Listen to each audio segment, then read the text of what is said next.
So, Mystic Essentials Day 2. First thing that I really want to say is please join the Mystica 10 Global Community Slack group. This is in a link.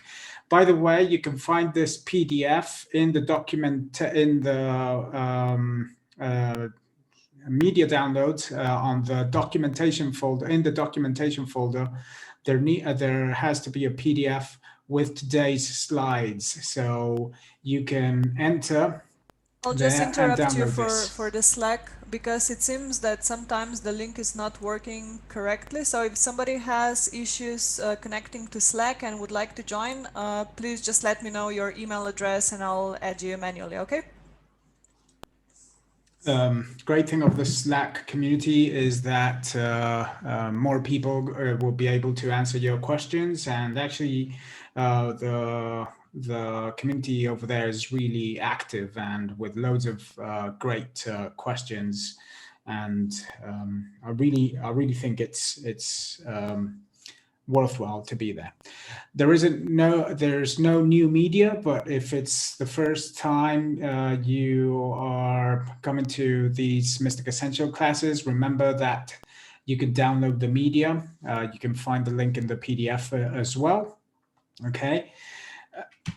And what are we going to learn today? Well, we will have a better look to the visual editor. I do believe that when I was looking at the recording last week, I do feel that I kind of went really quick over that part of the first class. So we're going to pay a little bit more of attention today to that. We're going to see how the different windows and panels, what they do inside the visual editor. Have a better understanding at configuring the storyboard. We're going to configure the storyboard to use it and work in our advantage. And we're going to learn to use the snapshot to navigate in the storyboard. This is going to be essential when we're doing grading jobs. And have a brief look at the keyframe graph. We're going to have a brief look at the keyframe graph because I guess that in next week's class, where we're going to see a little bit more of online editing and maybe some use of graphics and more work up with keyframes, we're going to have a deeper look into that. We're going to have a thorough look at the Mistika color node. This time, many people in the first session asked that we wanted to go deeper into the color node. So that is what we are going to do today. We're going to see how the vectors, what makes a vector in Mistika, which is a layer.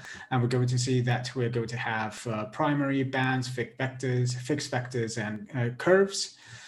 We're going to learn the order of operations, not only inside the color node, but inside each vector. It's something really interesting on how most of those sub layers inside the vectors actually work in parallel. Many people think they are serial, but no, those sub layers inside the vectors are working in parallel. So you could use them really creatively, or you could actually organize the vector structure, how they work. And that is what I mean when I say all vectors are serial, but what about inside the vector? So that can make it, just going to make it interesting. So, and then something many people ask, do I need to adjust the primary pivot points? We are going to see that generally, when you're doing a video grade and with the media that I've gave you, what we're looking for is actually a display referred grade. So in this case, maybe I wouldn't change the pivot points, but we could see how we could adjust the pivot points to use the primary grade creatively as well. And then working with bands. How do we work with bands? How do we adjust the different attributes in bands? Then the qualifier, see how the qualifier has three different types of modes, of color modes, in which we can qualify the image. using HLS, RGB, and a 3D cube. We're going to combine this with shapes and see how we could combine it with shapes, and also see a little bit of shape tracking as well. And change the vector hierarchy. Well, this is kind of moving around the vectors, the recover mode. And to end, we're going to end with a question that many people ask in Mistika is, where do I apply a LUT 3D? And you're going to see that you're going to have two options.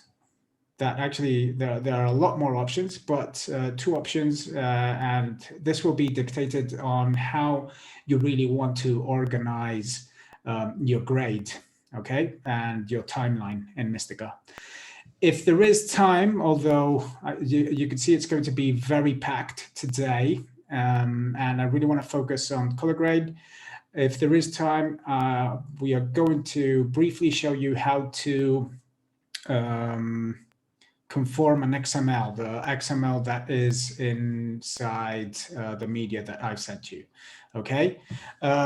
Essentially, what I really want you to do is for this week, or for before we do the final sessions, is practice with the color node, learn how the tool works. And in the following classes, we will see how to do final conform in Mistika, how to adjust XML time warps and framings of elements that might come from the edit suite, and then do a final deliverable.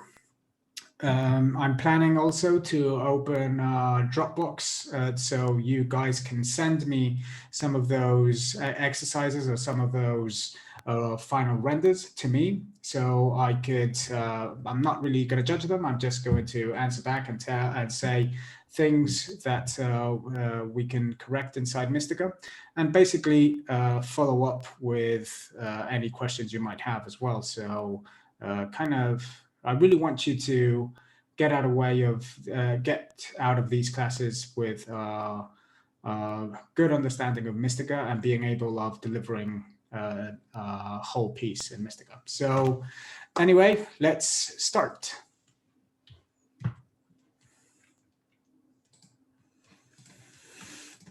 Okay, so I'm going to open Mistika.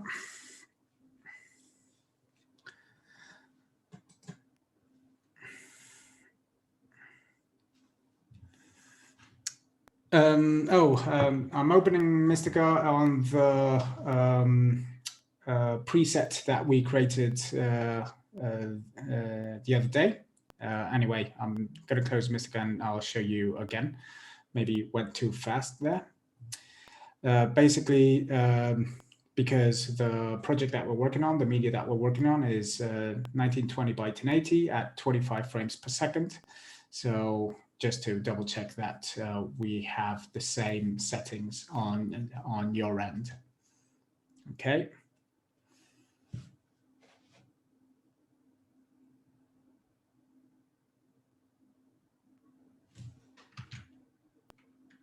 Okay, it's taken a while to open.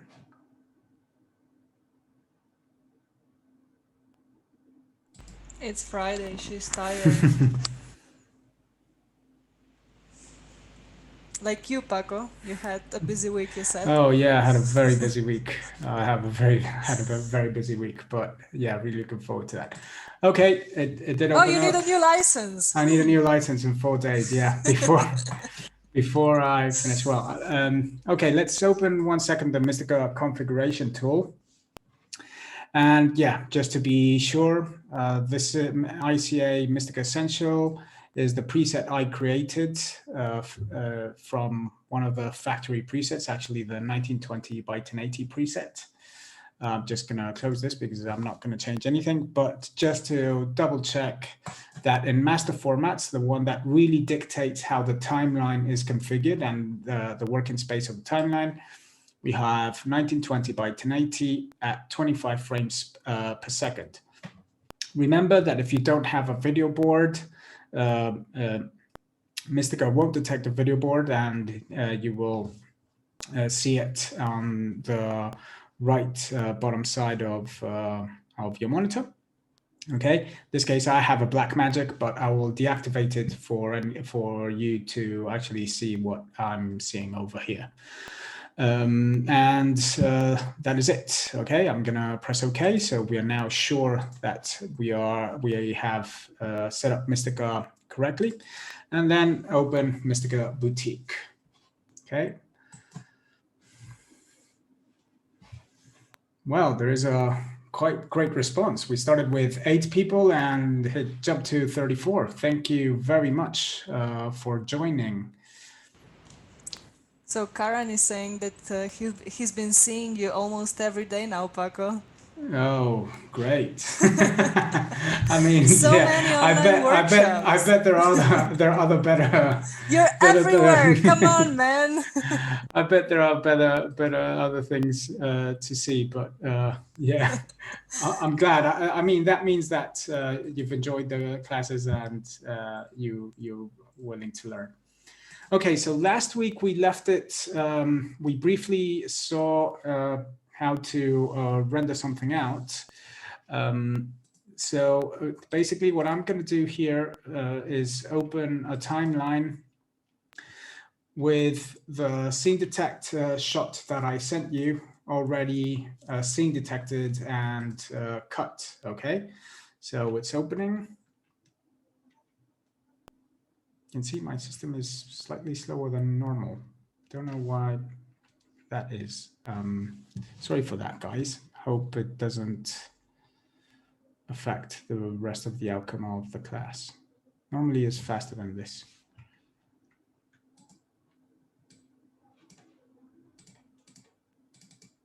Oh, there we go. I didn't really click it properly. So sorry for that, guys. Okay, so if you remember, well, this is the Mistika timespace. And in the Mistika timespace, we kind of have the option of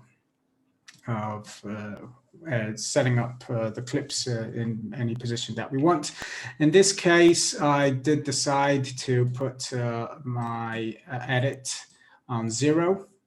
But remember that we could change the starting time code here in real-to-see. And if I want to start from hour 1, I could change that. And that automatically, you can see here on top of that white line, it would be hour 1. So now everything to the right would be in hour 1.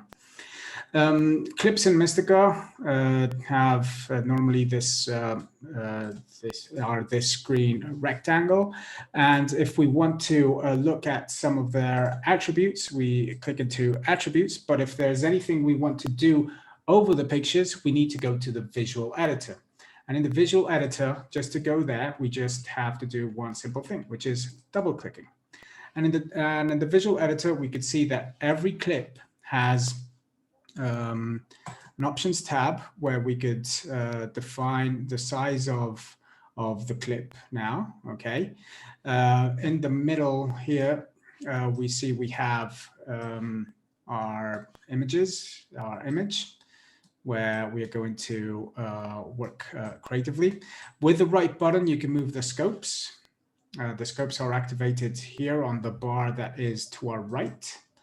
And over here to our right as well, we have what we call the eval tree. That is called the eval tree because it's actually what the playheader is reading at that time. If I want to clone this clip, to clone a clip in Mistika, just like in other tools, you press Alt, single click. It's now overlapping, and that's why it's red. And if I want to clone this again, you can see now we have 3 clips. Now, as soon as I double click in one of them, you can see that the eval tree updates and shows that there are 3 clips that are being read by the playhead over here. Okay.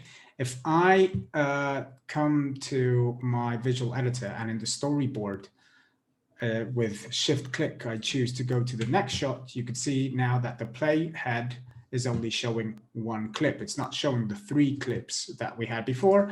And that is because obviously in the playhead, there's only one being red. Okay.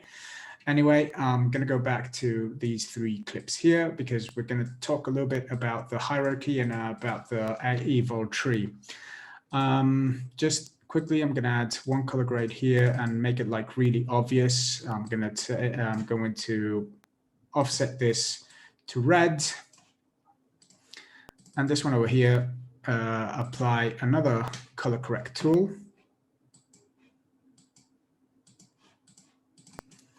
And offset this to blue.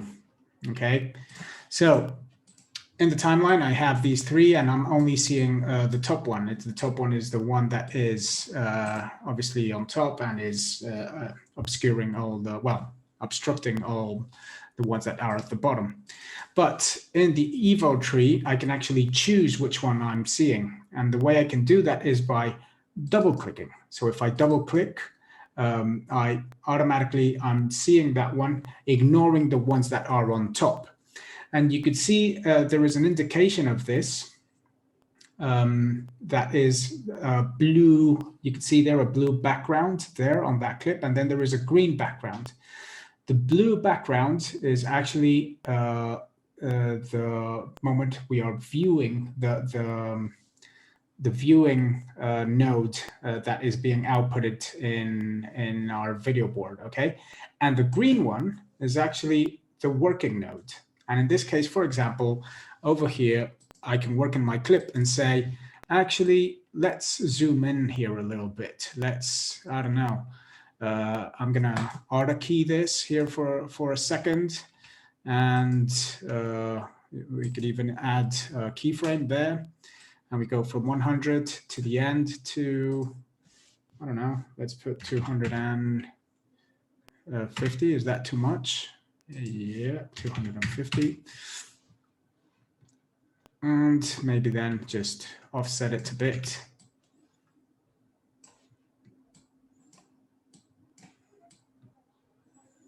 Okay, and we could see there that, whoa, yeah, we'll need to fix that zoom because I'm going to need to add a keyframe here as well for these, for offset X and offset Y, okay? And over here, just type in 0 and 0. Obviously, we would need to smooth it, and there we go. Okay, so we've done a zoom and a movement there, and you can see that the keyframes, we could see them in this timeline over here. All right. So again, over here, we are seeing the blue, the output of the blue clip here of the color grade that we've done here, but we are actually working on something that is at the bottom. This obviously in the timeline, we won't be able to see it until we hide the clips that are on top. So I can select them and hide them, and then we could see them there, okay? But this is a way of explaining to you how the eval tree works over here. You'll see that when we start doing a comp next week for when we add graphics, that this is going to be very important to actually see the output of the comp, but being able of looking at another clip that maybe you want to take to another color. You could manipulate it while you're still seeing the final comp outside of Mistika. Anyway, now that we've explained how the eval tree works, let's go to something a bit more interesting.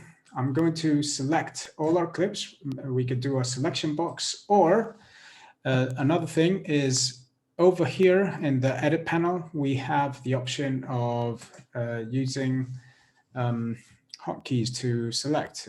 We have an option here to select all.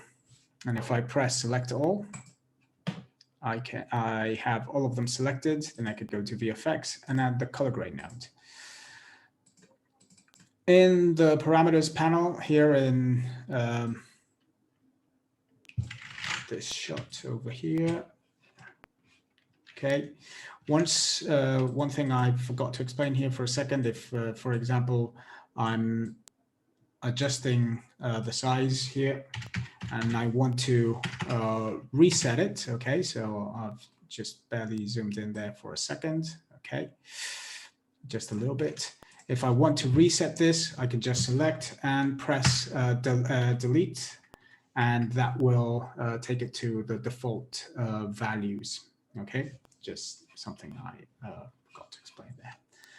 Okay, so I double click on the color grade because I want to view the color grade output, and I also want to work in the color grade. But the first things that I want to show you is how the storyboard works here. And it works slightly different to other tools. You can see I have a white box and a red. I have a white frame and a red frame on the shot. Okay, and this is how I configure it, and this is how I like to work. But once I explain the panel where you can change the configuration of this, feel free to experiment and find what is better for you. So basically, you can see here that we have a roll here, like a film roll here. If you just click there for 2 seconds, maybe less, we have different options on how we can configure the storyboard. We can actually add more lines. So especially when we're doing hour-long shows or a film, maybe we want to see a lot more clips in one go. When you're working in 2 monitors, the good thing of this is that this could be displayed in the second monitor as well. Okay, so that is something interesting. It actually happens when you press full here. Splits in this case, as we have a small edit, I'm just going to put 1 line.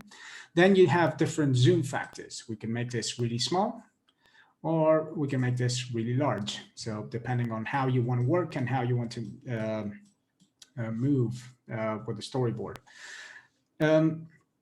As with any other panels in the Mistika timeline, the right button moves the panel. Okay, so we can move here. If we're looking for a shot, we can move around here with the right button. You could also grab the time code reader here, and that is going to move the panel as well. Okay, this is not changing the playhead. The playhead is still in that position. And what color is the playhead? Let's go back to the timeline. It's red. And what frame does this shot have? Red. So what this means is that if I play here, and this is better in 2 monitors actually than in 1. When I stop, okay, let's stop in maybe, oh, sorry guys, you're not seeing the video output here. Sorry guys. So I play this clip, and when I stop, okay, let's stop here, and I go inside my visual editor. Oh, I get the white frame. Sorry, it was the other way around. Sorry, I've forgotten about this. Yeah. So sorry, the white frame is the shot that we're working on, and red is going to be the snapshot. Yeah, sorry for this, guys. Yeah, completely forgot about this. So the current shot would be the white frame, and over here in the storyboard, what I have is lock offset and lock head B. And the reason why I have this is because I'm going to take them off. Okay, is that head B, I really want that head B, that green text over there. I really want it to follow the selection I do in the storyboard. So what I'm going to do is I'm going to press lock head B, and every time I select a shot, head B goes to that shot. Why so? Because, for example, if maybe I'm doing a quick grade here, okay, and I go to swap playheads, automatically it will jump between those two shots. So if I wanted to copy a grade, just by double clicking, it will copy the grade. I can quickly here swap playheads, swap between the two clips. Okay, so I could easily maybe compare a shot as well.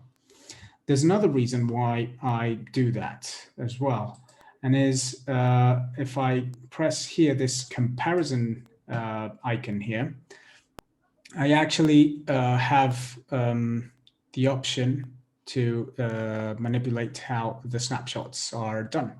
Okay, so I could press show snapshot here. So it's showing a snapshot of the clip that I selected. And that is because in the storyboard here, I have the option auto snapshot enabled. The cool thing of this is that I can, for example, go here to show split for a second and quickly compare the shot with any clip I select inside my storyboard. Okay, I could take off the draw outline, and I could use one of the side-by-side presets if I wanted to, or side-by-side split wipes here. And then obviously we could change the position of the wipe and or the angle as well. Or we could also snap, zoom the snap, or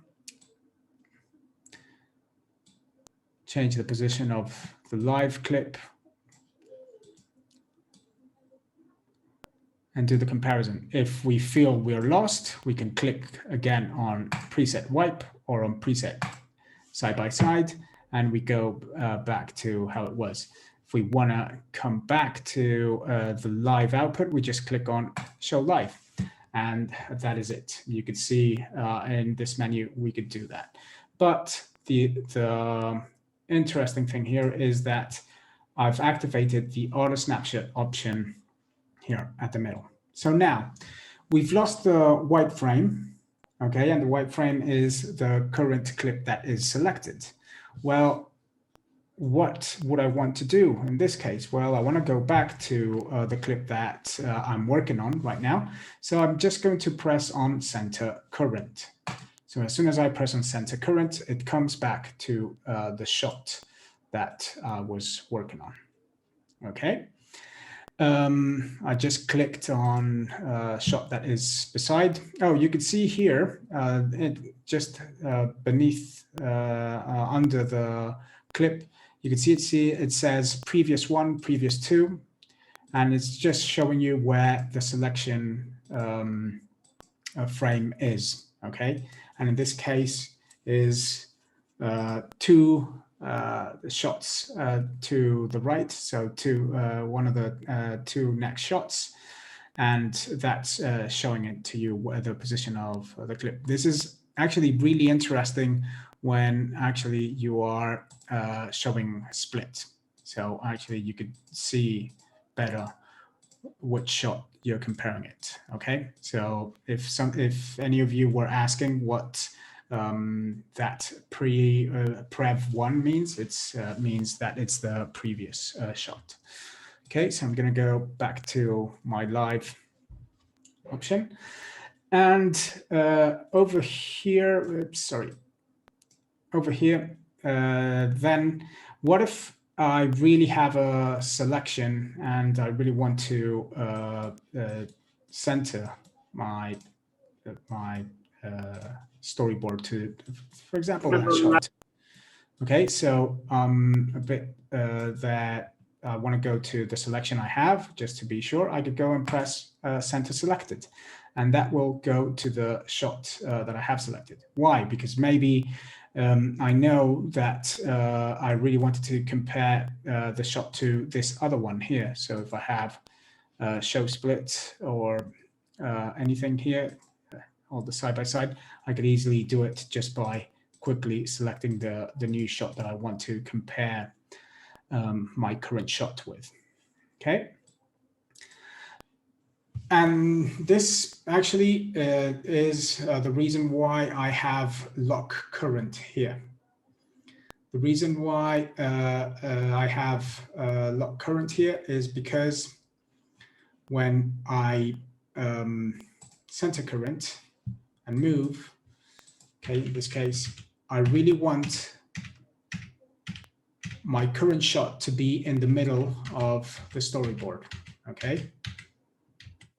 If on the other hand, I had lock selected, okay, and this might be because right now I do have a shot selected, and I know this is my key shot that I really want to, like my master shot that I really want to compare the rest of the clips with. Okay, that's what could be useful for.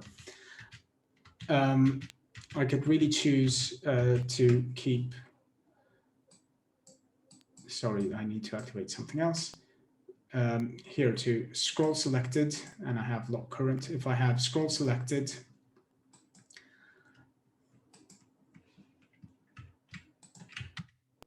you can see there that now I'm moving the current shot, but the selected is locked. Okay, this just depends on how you want to work. Sorry for the confusion there, but obviously I've been working for years and years with lock current, and that's how I really liked. And actually, if I scroll anything, is the current shot. Okay.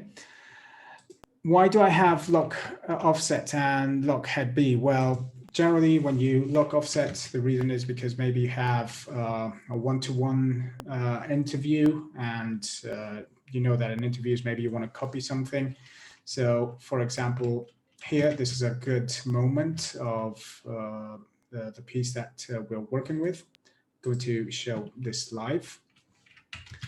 Let's go first to this shot here. Remember, with Mistika, shift click, and it will move the current shot to the shot you just clicked on. Okay. So, for example, here I do a quick grade. Okay, offset, maybe a little bit of contrast.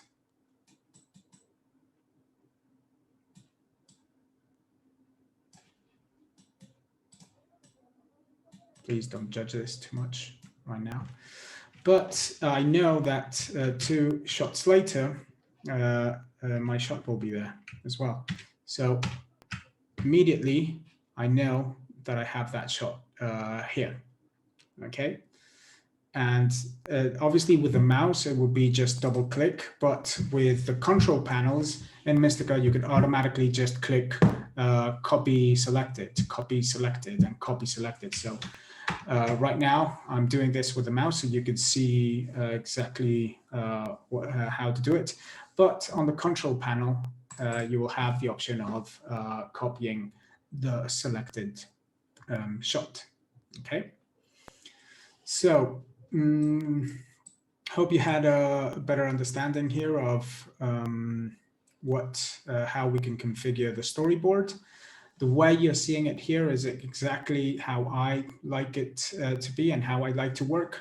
But normally what happens is that different operators choose a different way of working, really depending on the system they came from to Mistika. And Mistika, when they give all these options, they really try the operator to make him feel comfortable with everything, okay?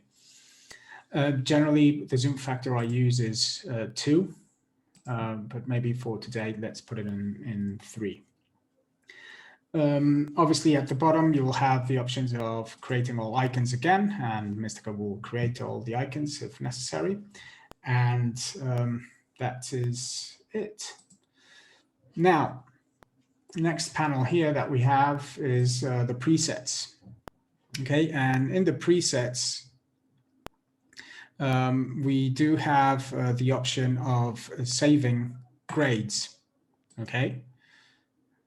If I press create automatic here, and I choose to show here the icons, Okay, we have the option of seeing the names, details, but in this case, I obviously prefer icons. This is where the presets would be. So if I go to this Snapshot, okay, and I want to apply this grade, I just have to double click. And generally double clicking in Mistika will bring the grade, okay? In the storyboard as well, if you click and hold, you can see a preview of the shot. You go into copy if you want to. It doesn't apply the grade completely, but it does show you a preview. And if you press the middle button and drag up, if you press the right button of the mouse and drag up, it will apply it, okay? It will apply the grade if you want to. So kind of like going to, let's go to shot number 20 over here, okay? And I just want to apply the shot. You just click and drag it up quickly. So, for example, if you save a snapshot of a particular shot here, you could actually click on Recover Snapshot over here, and it will show you a snapshot of whatever you have in the preset menu. Okay, this with the control panel is a lot easier, and there's obviously hotkeys created for this. Okay, remember over here, you have the option of creating automatic, and it will give you a name. It will give a number to the shot. But what if you have like a very critical shot here that you know you're going to use a lot? I'm going to go to show live here for a second, and let's add a little bit of contrast. Let's bring the offset a little bit up there for a second. Saturate a tiny bit there. Make it look slightly nicer than what it is. And you know that this is going to be a shot that not only you're going to come to a lot, but you're going to use a lot as well. You just press create and say, okay, master shot. You type the name. I actually wanted to put caps on master shot. And you save it. And that's it. You will have the presets. And remember, the right button of the mouse moves every single panel out there. Okay, if you want to delete anything, you just select them, press here delete, and Mistika will obviously double check that you really want to delete that, and you press OK. Again, this is really cool with two monitors, and single monitor is kind of really small here. But you could obviously enlarge this and make it larger inside Mistika as well to work with, okay? Right, so these are the, yeah. Can you repeat which kind of control panel are you using? Randy is asking. I'm not using a control panel. For the matter of the classes, when we do webinars, we don't normally use control panels. In my studio, I have a tangent panel, okay? Here, currently, right now, I don't have one, but you could have tangent panels, any of the tangent panels, and actually you can map them however you want by using the tangent mapper, and that is actually a really cool feature, okay? You also have the precision panels. Let me just open for 1 second the configuration tool, because I really want to be accurate here. See that at the end here, you have tangent and precision. Okay, you'll be able to use any tangent or any precision that you want. You can have the CP200. So any of you that might have some of those really old CP200s that were really awesome ages ago, you can still use them in Mistika. And I actually know a lot of operators that still use them. I believe Juan Cabrera is still a fan of those CP200 tangent panels.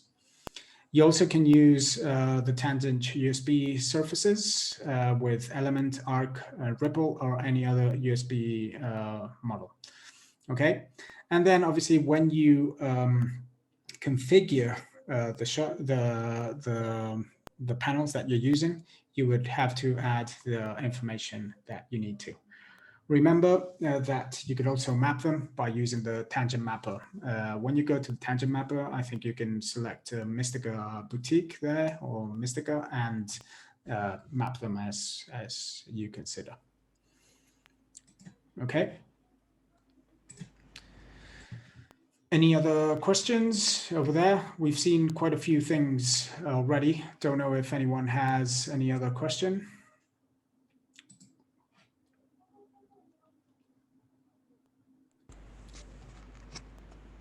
I think so far not. Maybe Marcel, you were asking something about click and hold left. I don't know if you got the answer. I guess click and hold left was when I'm coming to this shot, but I wanna preview the grade in this shot. I just click and hold left. And if I want to keep this, drag up quickly, okay? And that will be already applied over the shot, okay?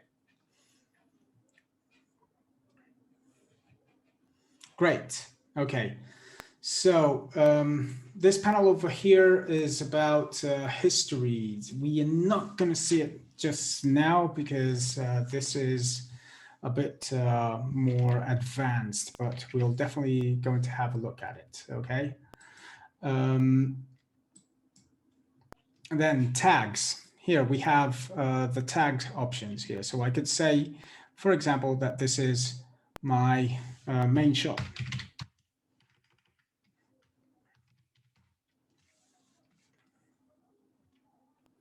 Okay, and now I have this activated. Okay, I'm gonna move it here for a second.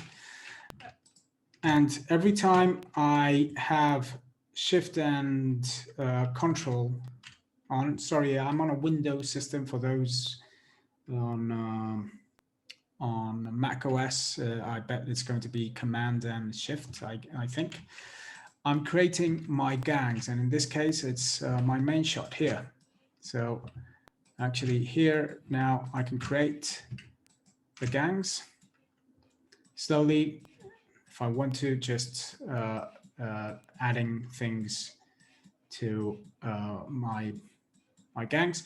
And then here I have the option of pressing the solo option, and then I could just navigate to them. And then maybe just come to this shot and navigate on the storyboard and copy in the grades by double clicking. Okay, and that would be a way of doing it. If I turn the solo off, I could see the whole thing again. I can maybe then add another gang here, which would be, these would be the groups and resolve. And over here say, okay, so this is my close up.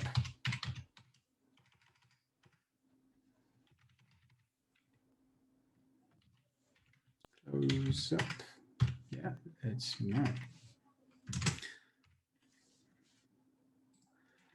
And over here, just come to this shot, Control Shift, click, and there we go. Now I'm adding my close-up shots to this group, okay? And as well, obviously, if I have here my tabletop shot here, just gonna put table here for a second. And I have it there selected, and I just add it there, I'll have them added. And you can see that the one I have selected is shown in blue, and the other ones are grayed out. But as soon as I click on one of them, you can see that the close-up now is activated, and then obviously the main ones again. And if you press here, you would see quickly just the solo of the one. Obviously, I had that shot selected, so that's why it was showing up there as well. But as soon as I have the solo selected, I'll add it over here. Okay. So that is another panel. And then we have here the display filters. Display filters is something really powerful that we're going to look into. It's going to be the final day because it's a bit very advanced, but once you learn them, I think you're going to really find useful things to do with them. I'll bring one as an example for the last class, but then I'll help you to create your own display filters. Okay, I'm going to remove the gangs. And then we have here, obviously, the scopes, and we can show up to 4 scopes. When we move the scopes, I'm actually going to turn off the snapshot mode here. We have up to 4 scopes, and you can move them around. And when you have 2 monitors, you can put some of these in the other monitors as well.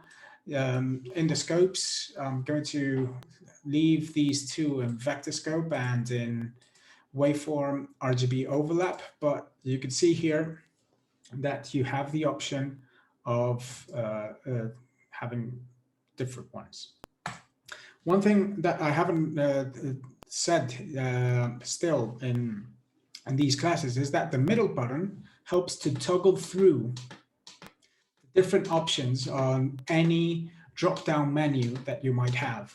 Okay, and we're going to see this. This is going to be actually quite useful in the color grading, and you'll see why later on. You can toggle through anything that has a drop-down menu, being a panel like this, or being any parameters that you might be working on in Mistika. By the way, I see that I've left the solo on my groups here. So over here, we could put RGB parade, or maybe just use a histogram, Luma histogram, and over here just maybe a waveform, YUV waveform. I generally tend to work only with the RGB overlap and the Vectorscope. I don't use the other 2. That's just a personal preference. And sometimes I turn off these 2, and sometimes I actually choose, when I want to really analyze the picture, I can choose here different size and different qualities of the picture. So over here, you have different options of configuring this. And for example, over here right now, I'm only seeing the positive values, so I can't see anything under 0. But if I press here negative and positive over here, now I can see the negative values. What is the cool thing of this is that I'm going to remove the preset menu here and add a layer, is that maybe with the bands here, I really want to recover that black information there, okay? And I can really see what elements of my picture are actually being crushed, okay?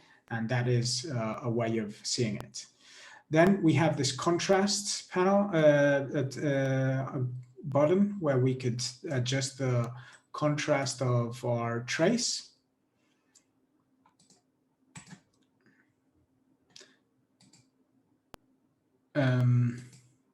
We also have the zoom factor as well that you could obviously change with the wheel of the mouse. Okay. This is when you're working in stereo, you have the option when obviously you're color matching between 2 eyes, you have the option of viewing the trace of one eye or the other eye. Then the type of quality of the scope. If you want to use just a quarter of the samples or all the samples.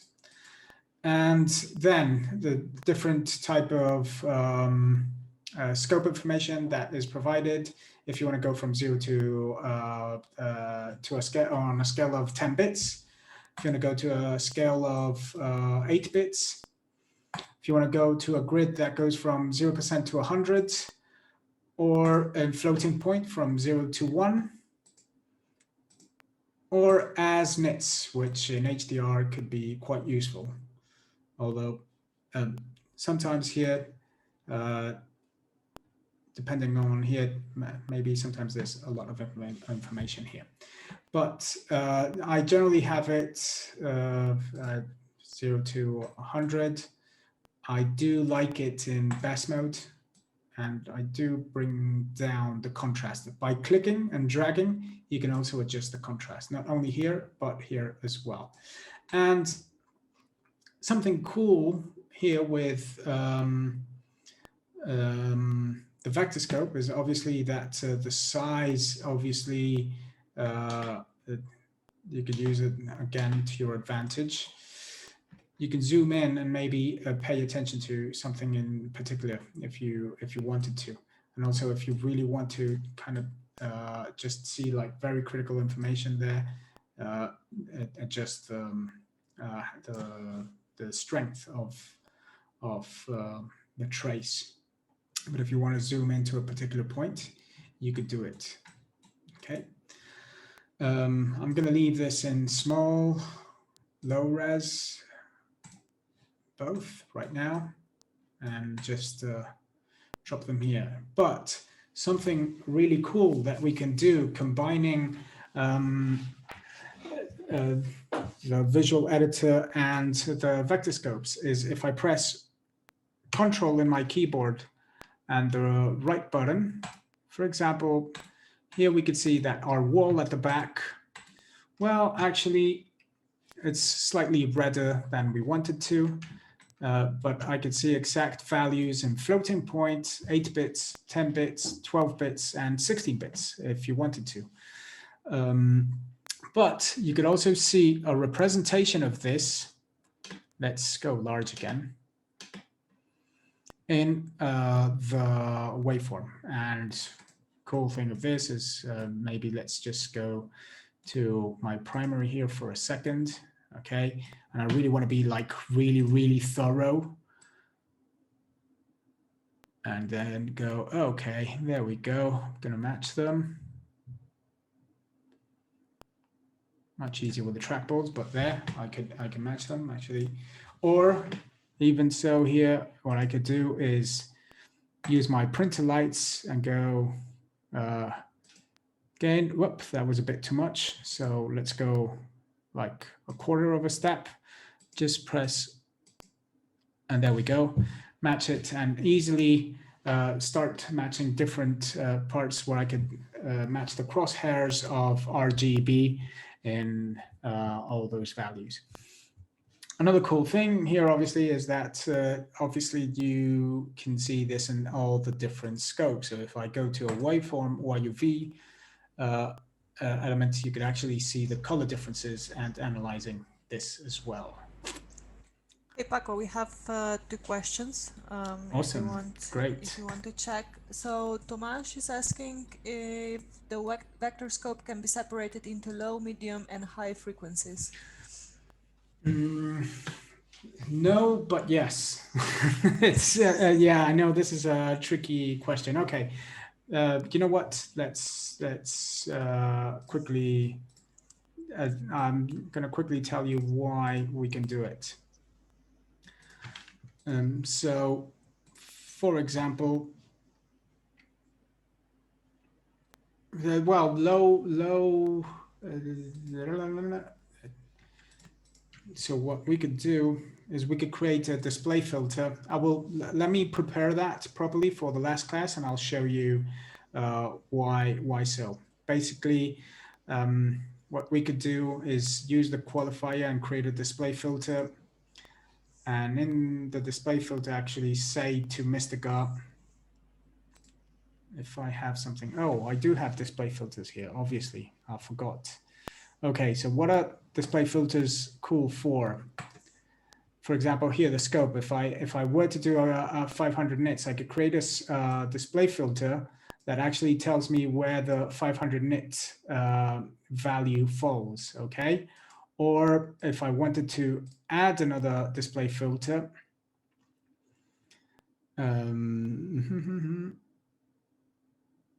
is 203 nits, and I say show it on the scope.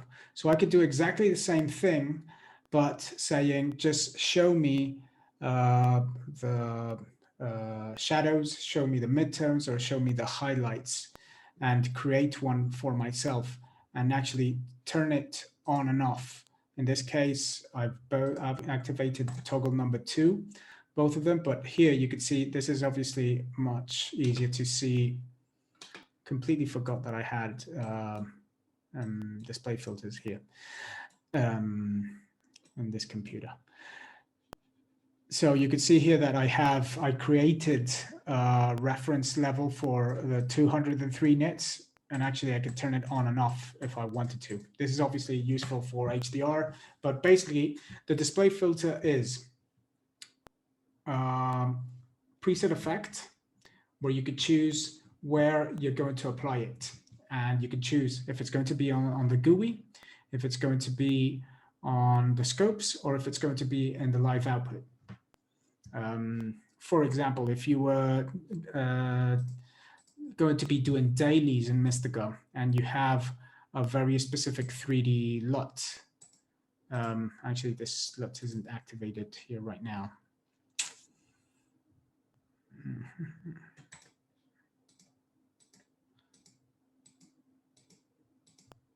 Yeah, well, that's an ODT. If you were to work with a very specific LUT, you could actually output it, choose to output just that LUT on your video output, and start working without having to add effects inside Mistika. So the display filters, it's actually something really powerful. I will dedicate some more time to explain what they're useful for. Awesome. So John is saying that his scopes won't go smaller than M-low. Is there a setting somewhere to activate S-low or mid? He's on a Mac. Can you, when he clicks, do you see all the options? John, you can obviously unmute yourself to answer that. No, I only get medium, low, and up on it, so I don't get any small options. Okay, so I think that I'm not used to Mistika on a Mac computer, so I'm not completely sure. Let me write that down and get back to you next week and see if there is any real issue, or maybe that Mac OS doesn't have that option. Thank you.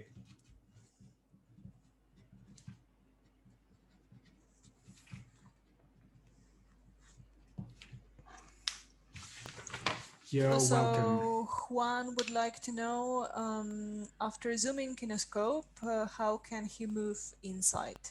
That's a great question. Something many of us Mistika ops have been requesting a lot.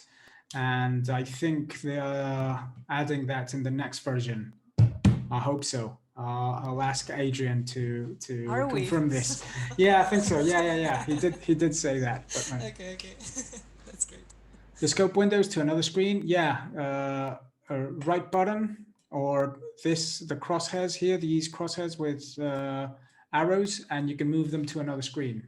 I do not have another screen available myself, but you can move them to another screen. Yes. Unless you mean by configuring another output screen, that's not something you can do, but you can move any panel actually in Mistika to another screen if you wanted to.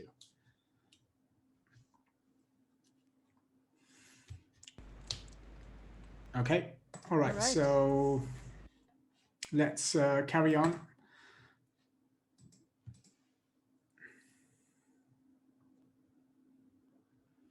they should float. The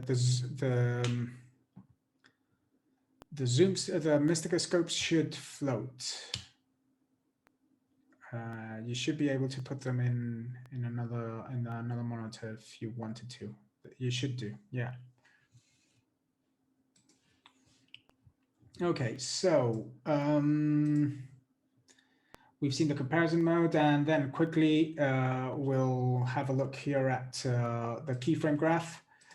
Quick way of having a look at this is actually I'm going to add, for example, here. Oh, by the way, something I forgot before we move on. If I want to remove all this data of this color picker, just press Control and right button on an empty part where there's no image information, and it will be gone. If you want to analyze something specific, like for example these highlights over here, just right click and click there, and you be seeing them. Okay, so that's one thing you can do. Remember, right click, right button, and while Control is pressed on an empty part of the visual editor, and it will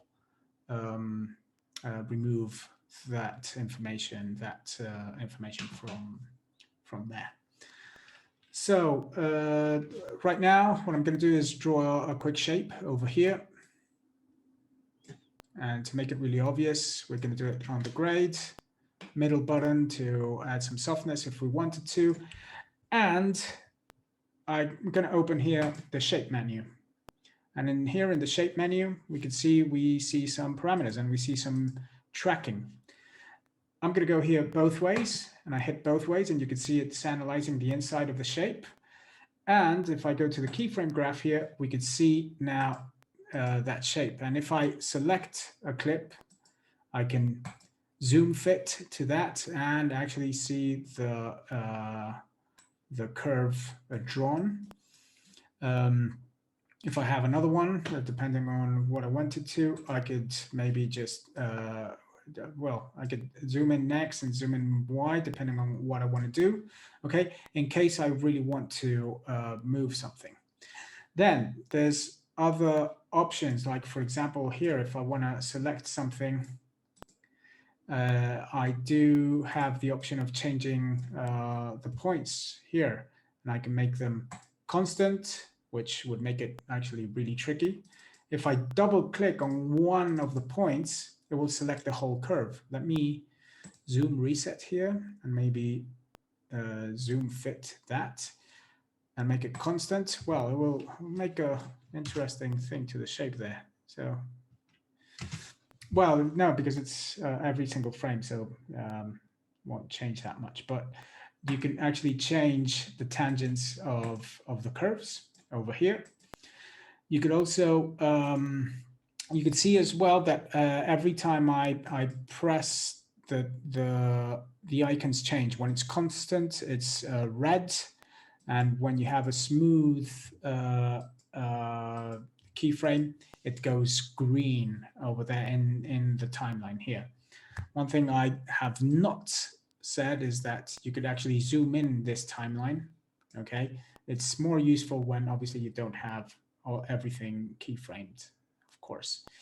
I'm going to leave it in smooth. There's other things that you can do. Obviously, you can move elements here, or especially here, change the scale in the horizontal axis and the vertical axis. You can, oh, here we have to do a selection for this, and you could scale there to the right, scale to the left, scale up, or scale down. Or if you want to bring this to 0 or closer to 0, you could, no, it's depending on the axis you go, yeah, to kind of drop them there to the same level, to the lowest one. You just have to select the points that you want. other thing that you can do is filter the whole curve. You select it and you can filter it, and it smooths. And the more you click, it smooths it even more and more. Okay, and that is it. Then other options that you have is obviously flip the whole curve, reverse it, sorry, flip it, and that's it. Then, for example, here we have we do have curves. Let me select this. Over here, anything that has a keyframe will be shown inside the keyframe graph. Okay, just going to copy one of these for a second, copy curve, and reset everything and paste it. Okay, now that I've pasted it, you can see I only have one curve. Okay, but if I tracked this again,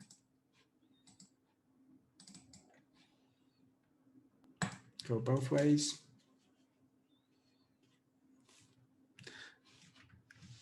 and go back to the keyframe graph, I can see there are many more graphs. If I want to hide one of these, for example, here I could double click. That one might be too obvious, but maybe these that are related with position, and maybe these are something that I really want to manipulate and I don't want to see the other ones. If you select one and press H, you will hide them. Okay, and then you could only work with the one that you're looking at. Okay, the one that you want. This one I actually want to hide it as well. So now we only see in position Y, and you can see it's slightly grayed out once you do that. If you select it and press Shift H, you will bring them back up again. Okay, so that is a little bit the keyframe graph. Okay. And let's have a better look to the shape panel. And in the shape panel, we have different options here for the shape. For example, if I added another shape here, let's do a box here. Obviously, the combination here that I have, if I go, whoops, sorry, wrong button here. If I press the highlight here, I can see that the combination that I chose for that rectangle shape was add. But what if I actually wanted to add it? Nope, I had to select it first. Yeah, that would help. Change how that is combined. So in this case, intersect, and that's the only thing I want. And now in my video output, if we see it here in the record monitor,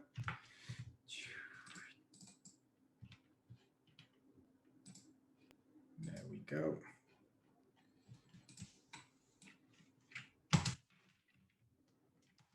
You can see that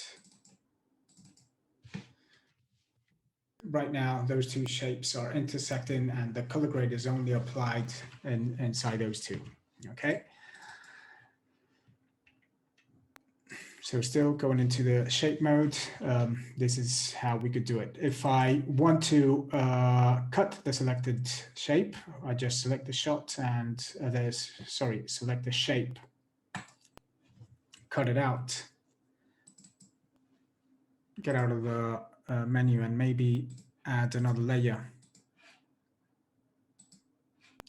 and paste it here. You can see that now I've pasted that on another layer. And here, go back to the color grade and just kind of make it like, oh yeah, obviously it brought in the combination mode. Let me just change this to add. And there we go. You can see I've moved it to another layer. If you needed to, you could do it just like that. Remember, go to the shape panel and change it. Then, if we want to smooth anything, any key point, you could select the key, and you have the option of, just as exactly the same as in the keyframe panel, choose different points for for those points of the shape. So if you want them connected, if you want them independent tangents or anything, or if you want them smooth, then you could also choose to reset anything if you needed to.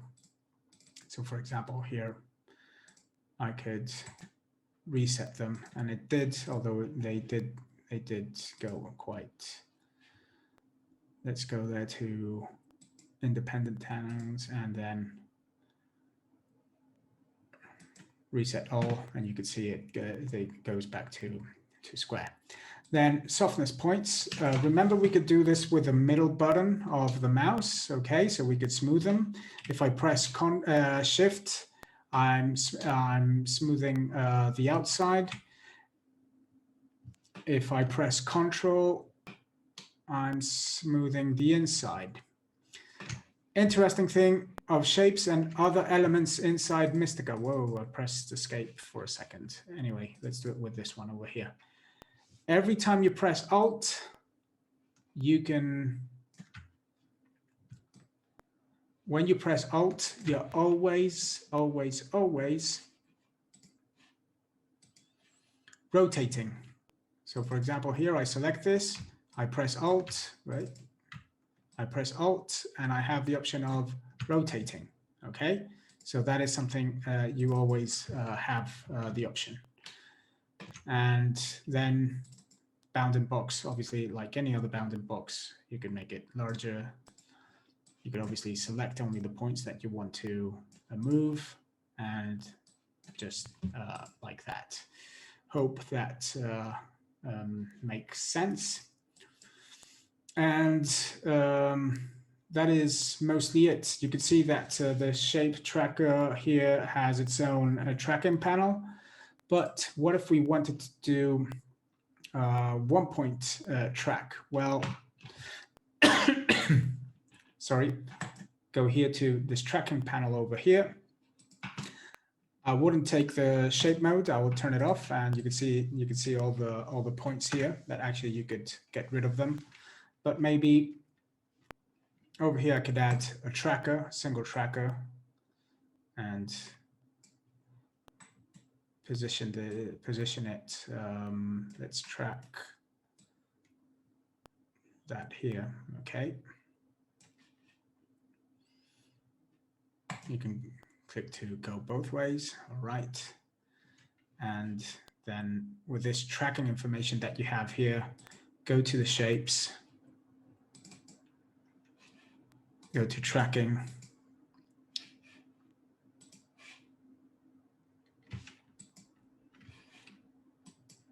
Okay, and press move if you wanted to. And that tracking information is applied, the tracking information of the single point, not of the cloud of the shape mode over here. Okay, so that is another way. Anyway, we will look into the tracking mode in next week's online editing session. Okay, so we've gone through everything in the visual editor, and now we're going to go to the color grade node.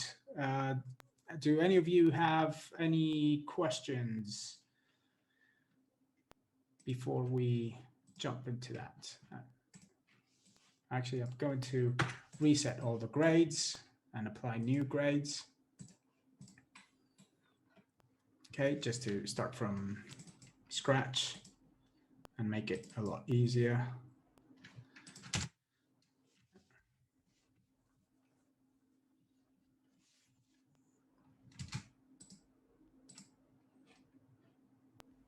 Is there any way to hide shapes?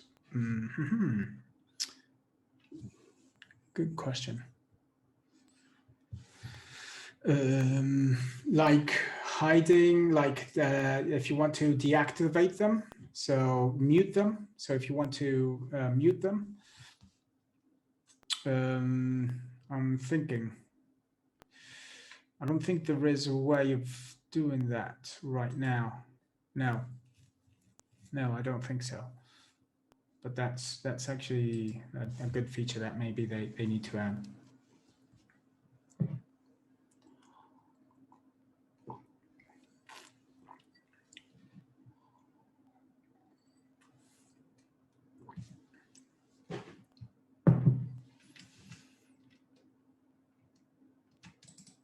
Whoops. Okay, so let's have a look at the edit. And well, let's start with the main shot here. And let's learn a little bit what the color node is. We already saw a little bit, a brief description of the color node last week. Whoa, it's an hour and 20 already. Well, let's go. Let's have some fun with this. So we saw that every vector has the primary bands, fixed vectors, curves, and also filters. We're going to see that when you do a grade, for example, here I'm just going to drop the lift a little bit here and the gain. I also have a waveform representation here to my right, and that I can change if I wanted to the pivot points. But then I also have the bands, and obviously the bands can also add a little bit of luminance changes here as well, and actually maybe make it warmer here in the midtones. And then we have the fixed factors. But what if the fixed factors, what if we wanted to take this red to something, or let's go with yellows here, green, make this slightly greener. Okay, it's more obvious over here. Okay, it's gone like really green, right? Some people might think that, okay, so now I have curves that come right after the fixed factors. And as soon as I add my points here in my hue versus hue curves, which I can make larger here, so I can manipulate this slightly better. And I go and say, okay, I'm going to saturate now the new green colors here. Oh, and we suddenly realize that that's not the case. Well, the reason this is happening is because primary, bands, fixed, and curves are working in parallel, okay? All of these sublayers inside every vector are working in parallel. Actually, the only thing that isn't, and it's in the primary only, is the saturation. The saturation will always happen after the lift, gamma, and gain correction. Okay, that is just the rule, the order of operations inside the primary, and how, for example, it's defined for CDL correction. Okay, so I'm going to reset everything. Okay, remember, just by selecting a parameter inside Mistika and pressing delete, you would reset everything. So when we are in primary bands of fixed factors, and let's do something a bit more obvious. Okay, and maybe here with the fixed factors, I really go like something like really wild. Let's just do that and saturate that. Okay, it's only when I come to the next vector that actually that information now is magenta. Okay, it isn't red anymore. It wouldn't happen inside vector number 1, it only would happen when I apply a second vector. What does this mean? Is that every vector that we add is going to behave just like a serial node in Resolve, for example. Okay, it's going to be fed by any corrections that we've done in the previous vector. Okay. Let's reset this. So how can we, if we wanted to, how could we change that? Well, there is a way of doing it in Mistika. But first of all, let's see how we know that we are feeding in a new input to every vector. Sorry, I meant to do this in vector number 1. For example, here I made a mistake. I did it in vector 2 instead of vector number 1. Well, I can easily press here move before. So now that becomes my base layer, so to speak. Okay, I can add a tiny bit of saturation and a little bit of gamma. I don't want it to be as dark there. Okay, now I go to vector number 2, and please check, have a look here, over here, at how vector number 2, the scope inside vector number 2 changes as soon as I press vector number 2. Okay, right? The vectors on top are not changing because what we are showing in vector number 2 is the information that is being fed from vector number 1. Okay, and how that is changing the next tool, how it's changing the behavior of the next tool. And the same thing happens with bands. So if I go to bands in vector number 1, anything that I've done here is not going to change bands inside vector 1. But if I jump to vector number 2, it does change it. So we could see that in vector number 1, it's not changing anything, but the luminance range that we're going to be working on in vector number 2 does change. Okay, so this way we could see that any thing that we do in one vector will impact on the next one. Okay, and same thing will happen obviously for fixed vectors and curves. Okay, they will be fed by what you've done in vector number 1. So let's imagine here, well, let's not imagine, let's do it. I've done this grade, and we could see here if I go to show negative and positive values, that I'm going way over the top here and actually losing some of information there, crunching a lot my shadows there. What if I wanted to recover that? Well, maybe there we could use actually bands to recover that there, and you can see there I could recover it. Actually, we could change there the pivot points on how that behaves and make them a bit more aggressive, or actually reduce the impact of what I'm doing there just by changing how I'm reading that incoming information. There's other tool inside the primary grade that we could use as well. So if I add here another vector, for example, we could use the soft clip color wheel here. And with a soft clip color wheel, I'm going to make this larger so we could see it. Medium mid-res. I can say, okay, so over here, let's see what, those are the highlights that right now I'm clipping. And this gray wall that's over there at the back is actually almost around 85% of my signal, almost 86, okay. 85, 86, we can see a floating point at 83, okay. So I can actually come here to my soft clip and say, actually, let's put the soft clip level at 80. And there we go. I put it at 80. And maybe, no, let's be a little bit more precise. Let's just put it at 84. And now I'll bring in, and please have a look, sorry, here.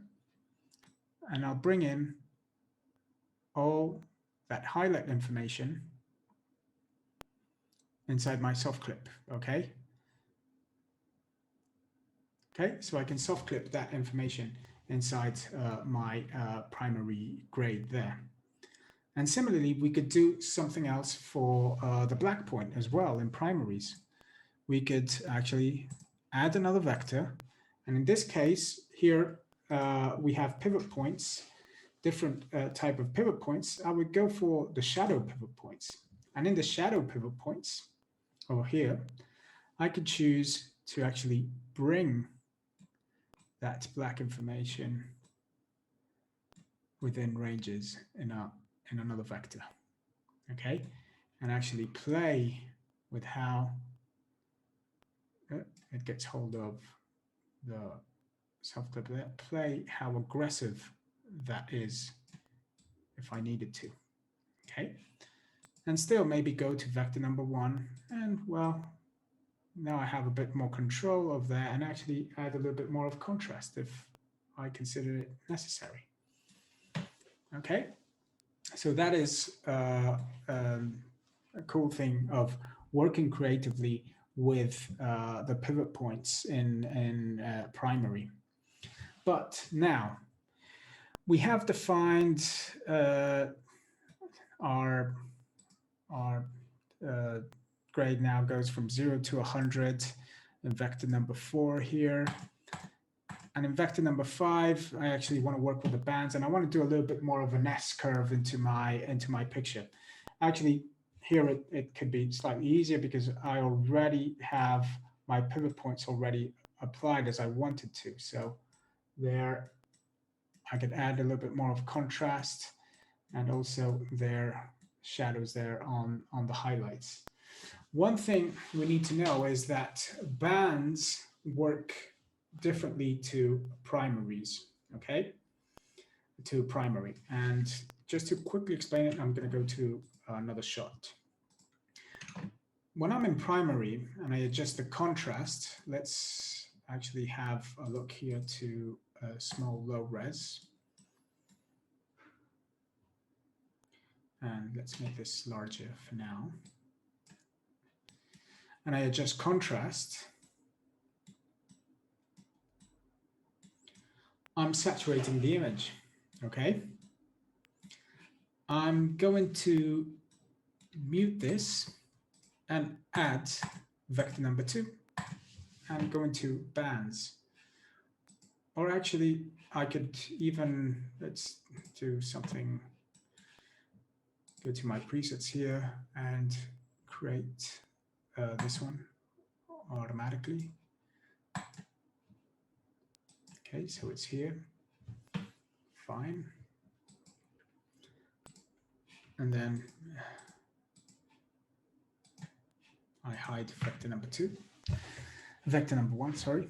And then I adjust the contrast here, all contrast over here. But that's not saturating, as you can see here. I'm not saturating the image when I do this in bands. It's saturating, the mathematical operation is different. In one, obviously we are multiplying and multiplying with the inverse within lift and gain. And in bands, we are adding, okay?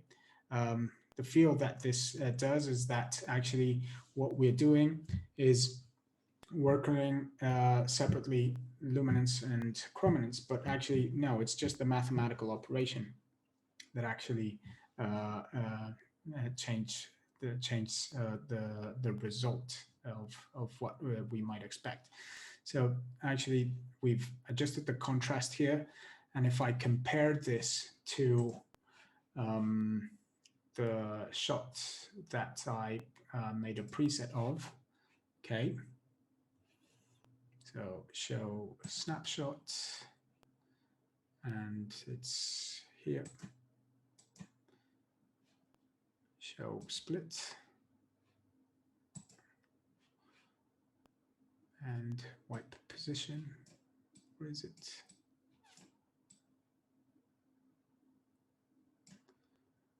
Draw a line.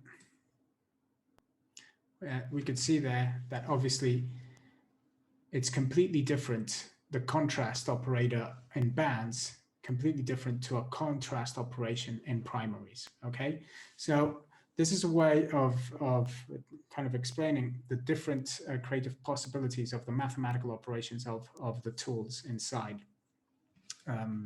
here in Mistika. Because one thing that we could do, going back to the first shot that we were working on here, and sorry, forgot to get rid of split screen here, is if I define a region that I really want to work on here, I'm going to reset here. And maybe over here, just adjust the contrast of some of my highlights, or what would be considered like white highlights there. I could be quite aggressive just in that point there. Okay. And same thing with the shadows. So I have that luminance discrimination of the signal, not only in the 5 trackballs, but also in hue, saturation, and contrast, okay, for my shadows, midtones, and highlights. And we haven't yet worked, for example, here with a trackball, but with a trackball, we could actually define different midtone operations or colors there, and pushing it maybe there to yellow orangey to kind of really emphasize the colors there in the midtones and making it really aggressive in the highlights over there. So kind of the possibilities, the creative possibilities that how the bands operation works compared to the primaries, it's actually really, really powerful. You could use also bands as a log grade, and I would definitely recommend it in color managed workflows where you could actually set the pivot points and do add operations on particular parts of the image that you could adjust here with pivot points. I really would recommend you guys using it like that. But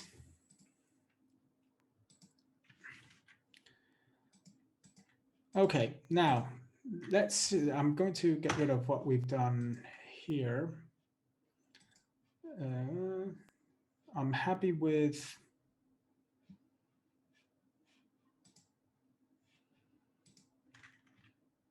Actually, yeah, let's keep it over here, just as we have it here. I'm going to get rid of the white mode here, make this smaller. Yep. Does anyone have a question? We have one question in the chat already since before. So Marcel is asking, do you normally use, for example, 1 vector per color corrected, or how do you manage that? I actually, I tend to use one of the sublayers per vector. I do tend to use that, but I do separate it sometimes. Like I do my primary correction, I do my bands, and sometimes I combine bands and fixed vectors, because with the fixed vectors, I really start working with the creatively with the colors, and with bands I can maybe start to focus on what elements I really want to focus on, and on the shadows or on the highlights, generally trying to add a little bit of that contrast with just the luminance operator over there. Okay, so going 1 second here to curves now, just to show you a little bit how to work with the curves. Obviously, we can make this large window so we could see the operation. Obviously, now I have the advantage of I'm seeing my video output we would be able to, and I think last week we saw that how I could actually choose a point in my image to actually change anything on the hue if I wanted to. Okay, that is definitely just like in other tools in other systems, but obviously over here just work with the RGB channels, or work with them independently just by removing the lock. And over here we would choose then which one we want to work with, if blue, green, or red. So if I wanted to maybe reduce a little bit of blue in the highlights and make a little bit of a dual tone there just by adding a little bit of blue in the shadows, but actually I'm going to go to the red channel, and by pressing Alt click you would be adding a point. And over here one cool thing is that we could actually constrain the movement, and over here constrain the movement in X. So now I just have to move this in Y, and I actually want to remove a little bit of that magenta feel just by dropping a little bit red. I'm going to choose blue here, and also just dropping down there the blue there because I didn't like it to be so magenta as well, with green. Adding just a tiny bit there of green in the midtones if I wanted to. You have the option here of obviously constraining the movement of the points inside, and it makes it actually really cool to kind of do quick operations and precise operations if you want to do. And always remember, you can obviously make this large screen to actually make more precise movements. Okay.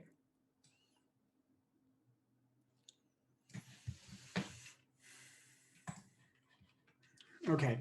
Then one thing that we haven't seen yet is obviously we have the options of changing the order of the vectors. We could actually move this one before or move it after. Also, we have the option of duplicating it, okay? If we wanted to be more aggressive, and this would be like way too aggressive right now. But one thing that we haven't seen is actually, I have the blend option here. And what does the blend option do? I could bring it down, and the corrections I've done in that vector go to 0. Nothing is happening. But what if I go up? I'm going to reset this by double clicking. What if I go up? Oh, I'm doubling the strength of the grade that I'm doing here. Okay, so I'm really doubling the strength of the grade. So not only this would be helpful that maybe when we've gone too far, and for example, this kind of Instagram look that we've just done is maybe way too aggressive. This actually could help you to work with the client and say, well, halve the correction you've done here. Okay, and you just halve it. But how do we halve all the correction that we've done? We want to go from here to half of this correction. Well, there's several ways of doing it. First, I'm going to add a vector, and I have the recover mode here. And actually in the recover mode inside, what I can choose is actually I can recover any moment of, well, obviously it goes circles through every single moment, but I can recover any instance of the grade. If I could go to the base, which would be my vector number 1, or I could go to vector number 3, just to the corrections I did there. Do you remember that in vector number 3, we brought the highlights in, but we didn't bring the shadows? We did do it in vector number 4. We did do that in vector number 4. So I could actually recover anything. I could also recover the source. And there we go. That's the source as it came into the color grade node. Then we could go to the qualifier. And in the qualifier here, we have the tolerance. And I have this option. And I can, sorry.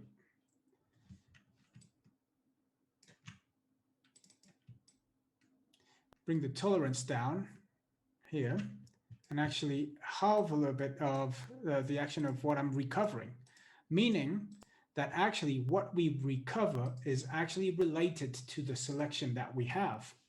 So in this case, maybe I just want to recover how the shadows looked like. Okay, and that's the key of the shadows, and that is actually what I'm recovering. Okay. Or maybe I just want to recover the highlights. I've overcooked it too much in the highlights there. And that is it. Or, and this is something that some people might find handy, and I think Jeff Sosa, remind me if you asked me this question in the Slack channel.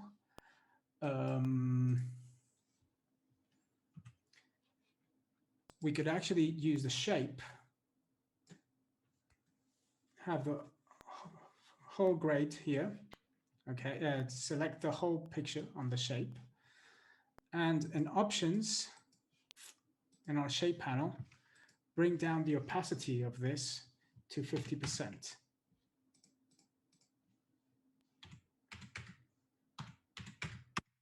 Okay, and now we just halved, sorry, wrong button again.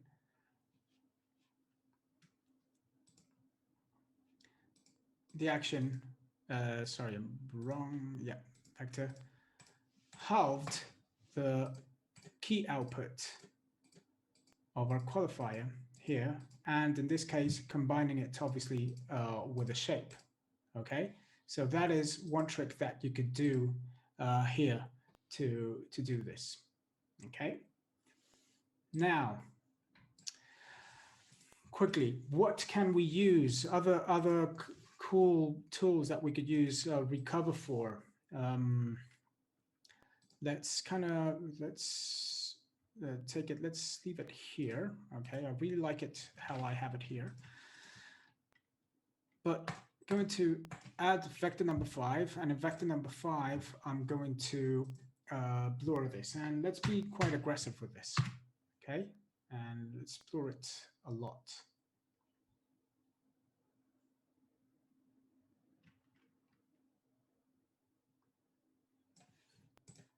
And with vector, and vector number 6, if I add another one, I say, well, let's recover how this looked before that blur in vector number 5. No, sorry, vector number 4. Okay, so we just recovered, but right now I have what I've done here. There's another thing that I could do here. Sorry, I'm going to mute for 1 second vector number 6, something I forgot. I'm going to desaturate this completely. Okay. And now in vector, I'm going to add vector number 7, where I'm going to recover vector number 5. And now I'm going to apply a blending mode. And I can obviously soft light this. Okay. And we can see the different result by soft lighting that adds contrast and a little bit of a glow over here. Okay, I could actually combine this, maybe add a screen and combine this with the keyer. Okay, so maybe I just want to add a little bit of a glow to some of the elements in my highlight elements there. Okay, so we could see it there. I can actually define a blur on my key here, so it actually does a little bit more of a glow. You can see it here, and the face especially. You can start to do different options to kind of start adding different type of effects. And you could do that with the recover mode, or using in combination the filters as well, and the keyer. Okay, so that is another tool of where we can work with different elements. Okay, so what time is it? Whoa, 10 minutes to go. Guys, are you enjoying the class? Anything you want to look at before I go to the next step? Please ask, well, say something now. We have 10 minutes to go. Maybe we could go just slightly more, but just want to be sure.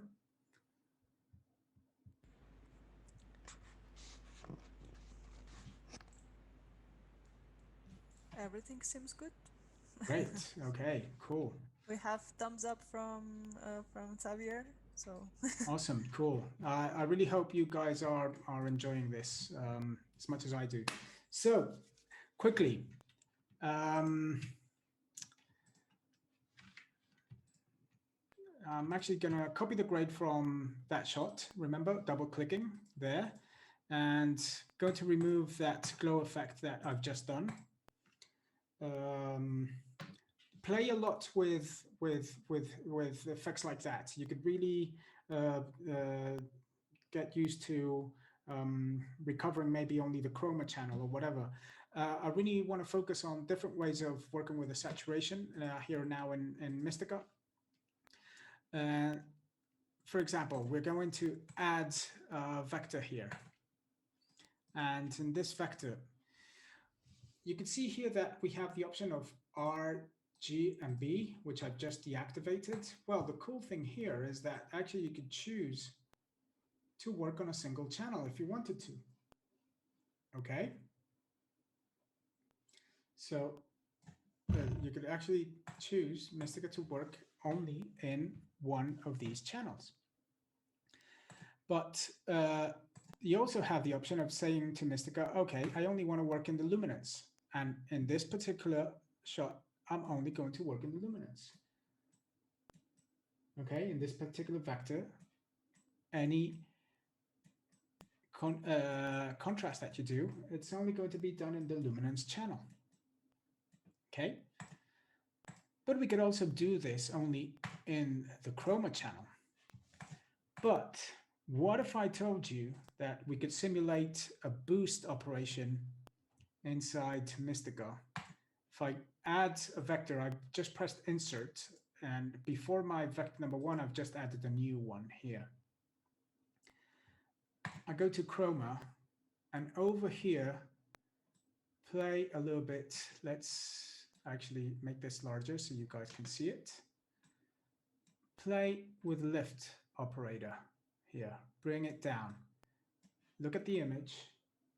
Okay, this might bring some artifacting, but actually what I'm doing here is I'm correcting the image before I've done any base grade on my images. Okay, very similar to what the boost operator can do. Okay, and just because I've just activated, I just want to work in the chroma channel. Okay, I don't want to work nor in the luminance nor in RGB, just in the chroma channel. Okay, what happens if we do it with gamma? And actually, you know, another tool that we're going to see this on is actually in the YUV waveform here.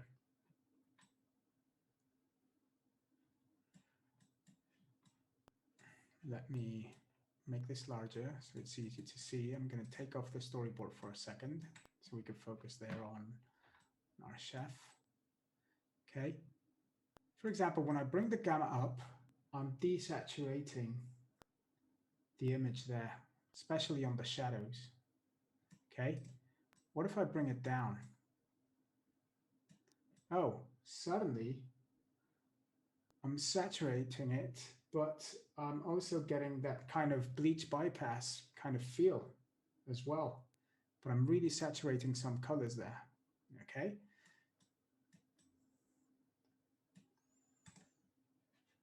And same thing would happen if we do this with gain, okay? But it obviously would be very similar to what we did with lift. And what happens with maybe the soft clip here? So here with the soft clip, actually, if there are elements that we believe here in our highlights are way too saturated, and actually we don't want them to be as saturated, we could bring it down.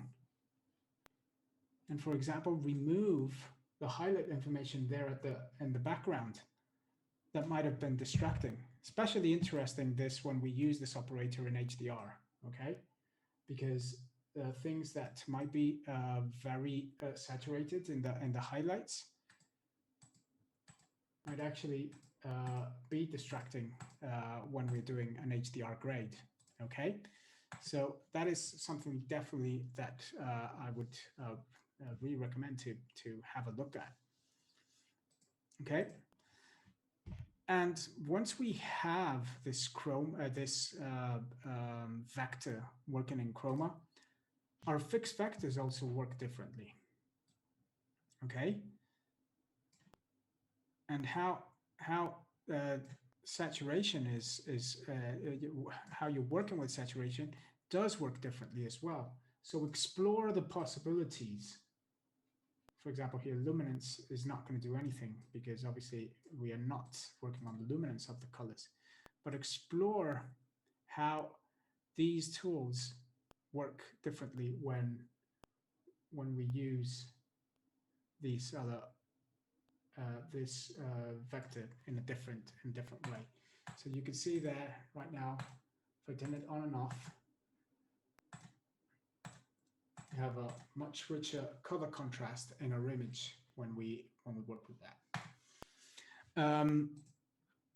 One thing that every time I do this, I always forget to explain, and it's always worth explaining, is remember that in every single vector, you have an inside and an outside. And that inside and outside, the easy way of explaining this is obviously with a quick vignette, okay?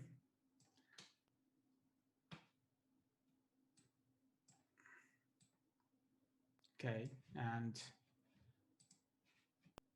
we can grade the inside and obviously grade the outside, but obviously I'm going to duplicate this for a second. It also works on any of the selections that we've done, okay? And for example, here, obviously we have a quick quick selections. Like for example, if I want to work with just with red selection here. By the way, remember, every time you see a small triangle in any icon in Mistika, it means you can display a drop-down menu, okay? And you can define how you want to see the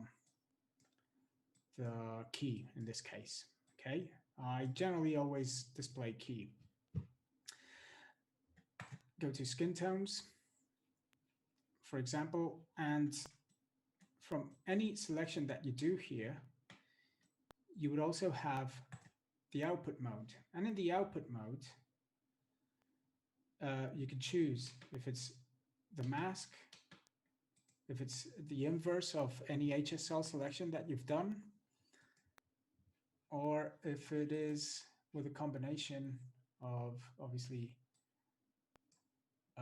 shape. Okay, so maybe there's an area you want to protect, and you could choose how the output that you're going to work on. Okay. And there's something else. I did show this in the Colorist mixer. Is remember that well, one thing here. I'm going to reset this for a second. Okay, this is vector number 8. just see, for example, here that when you swap inside and outside grade, obviously the inverse of the alpha channel of the inside grade is white. So that is something interesting to know. So when we are here in the qualifier, one thing that we can do is combine the selections that we do. For example, here I'm selecting a skin tone here in my HSL, but maybe here I could also use the RGB keyer to make it a slightly better selection.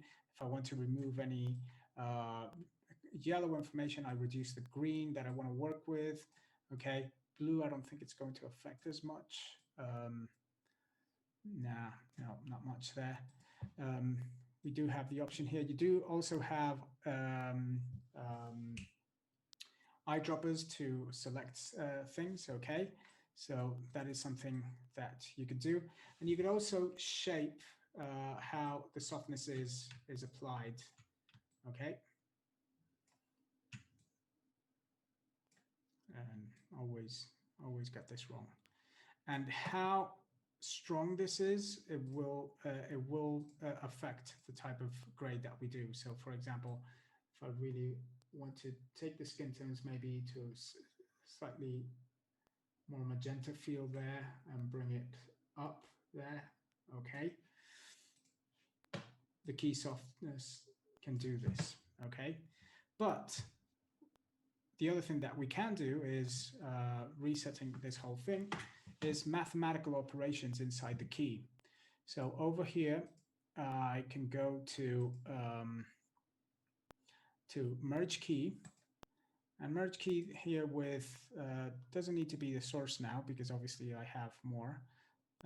Let's say vector number 5, okay, but only do this with a green channel, okay, and actually I'm going to turn this off for a second and view this here, select the skin tones, and now do the operation. And there we go. We have almost perfect skin tone selection there, okay, of our character. What we're doing there is we're multiplying the green information to the selection that we have. And that what is going to make is actually darken anything that is yellow on the key and just keep the red channel information for that, okay? So then we just need to blur this a little bit and then just do the correction that we want, okay? And remember, we can combine this with filtering, with recovering, with anything that we would want to work with, okay? So for example here, actually we could actually use this to smooth the skin a little bit there with a median operator, and there, smooth it there, just there for a tiny second. Might have gone a bit too far, but that is it. Now, quickly, how do we apply LUTs in Mistika? If you have a creative LUT you want to work with here, well, we're going to a new clean shot. And see over here, we have a LUT 3D option here. We could go here and press load and go. And in this case, I'm going to choose Sony S Gamut LUT. I actually believe this was shot in Sony Alphas. Actually, this might be too aggressive, but this is the cool thing of the color grade. This is too aggressive. Well, I could go to the blend and just bring it down to where I like it. Okay, and then that I could use that 3D LUT a lot better. Or I don't know, maybe I really loved it, well, which I don't, but multiply the effect of that 3D LUT. I really recommend using this, for example, with some LUTs in ACES workflows. You could really do really creative things with these ACES LUTs. But as well, and this goes to organizational things, we can also use a LUT 3D node. Apply the LUT 3D node and put it on top here. I think this might be softer. Yeah, that one is softer. So, and actually what I'm going to do is get hold of it, select all of them. Oh, by the way, this is a trick. Control X to cut it, select a track or nodes where I want to apply it, Control V to paste it. And it pastes them on top of all the clips. So now all my clips have that LUT. And now my working space is still the source of the shot. But now if I double click on top and one click on the color grade, as we saw at the beginning of today's lesson, I could grade the pictures under the LUT 3D and still navigate, okay, and actually bring the grade. And this really now depends on how you want to organize your timeline, okay, and how you want to do it, okay. And for example, here you could use any .cube LUTs that you might have. I think ITX as well. Actually, Mistika breeds quite a lot of different LUT types, but as almost .cubes are standard already in the market, have a play and try to work with them. Okay. Whoa, I've gone over the hour, but I hope you guys enjoyed it. See, there's loads of messages in the chat.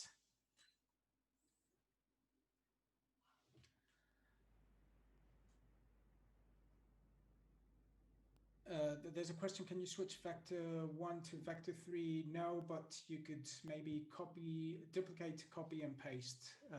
I can see that Marcel Notta made that question. You can swap positions though. Sony Alpha, and we don't see any big artifacts. Yeah, it is Sony Alpha. Yes, it is Sony Alpha. I honestly play with the color corrector in Mistika. It's really great. There are artifacts, honestly. Maybe because of the compression, you're not seeing them, but once you play with it, you are going to see some artifacts, color subsampling, and other things that we are going to learn how to remove later. The LUTs, actually, to be fair, I actually think those I've got them from Sony, but also you can find them in Resolve as well. So those are going to be there. Vectors can be disabled. Really good question. Not only you can disable vectors, but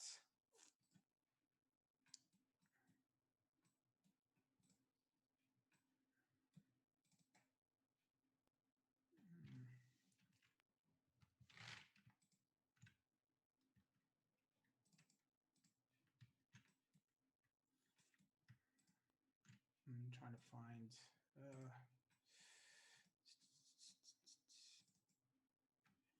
Okay, so can we disable vectors? For example, here I just added the LUT 3D to the shot that I graded earlier. Can you disable vectors? Yes, you do have this eye where you can disable it, but for example,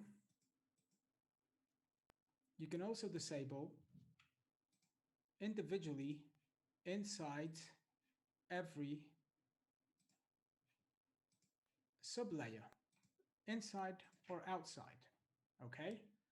So, for example, something that happens a lot, your client asks you, oh, you know what? I really want to change that a little bit to remove a little bit the yellows in the image. Oh yeah, of course, but do it here. Okay, yeah. And you go and say, okay, I'm going to take the yellows slightly a bit more to red here. But you've done other things in the primary, and it's not going to be a fair assessment to deactivate the whole thing. You could go and say, deactivate just the fixed factor, and it would only turn off the fixed factor. Okay, so that makes it really actually interesting and cool to work with.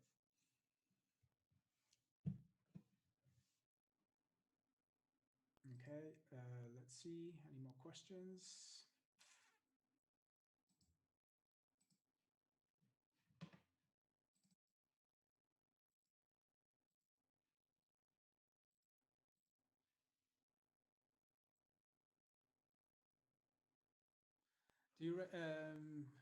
Do you recommend changing prominence before color grade, or does it depend on the scene and clip? It obviously depends on the scene and clip.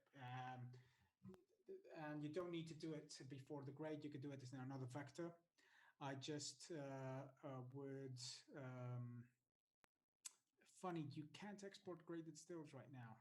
That is something Mistika is working on. They're going to have it in a new version. Sorry, about changing the prominence again. You can do it halfway in the stack, the color grading stack in Mistika, but I just wanted to show you there how you could simulate the color boost operator in Resolve if you ever missed it or anything. The color boost operator happens before any primary grade, so that is what I would recommend.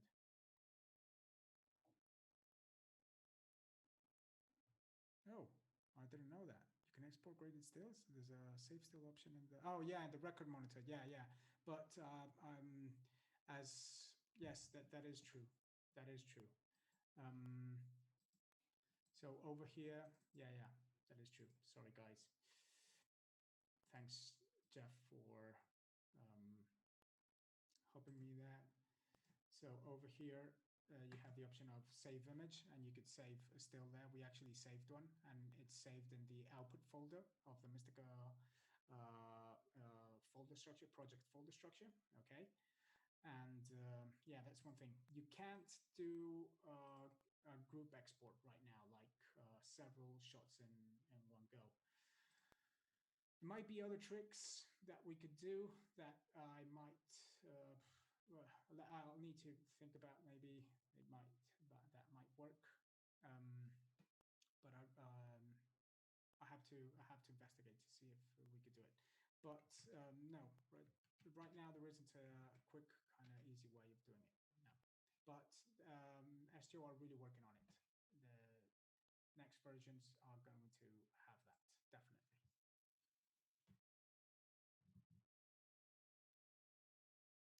Okay, so I think that we could call it a day. It's been actually very, very, very informative, far more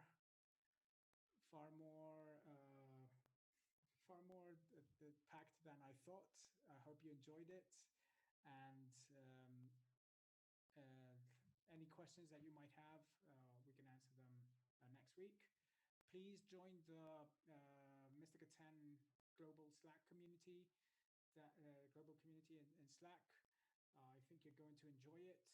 There's a lot of people there that have loads of experience and can answer some of your questions. And honestly, enjoy the experience. Try to enjoy Mistika, try to play with it. It's an awesome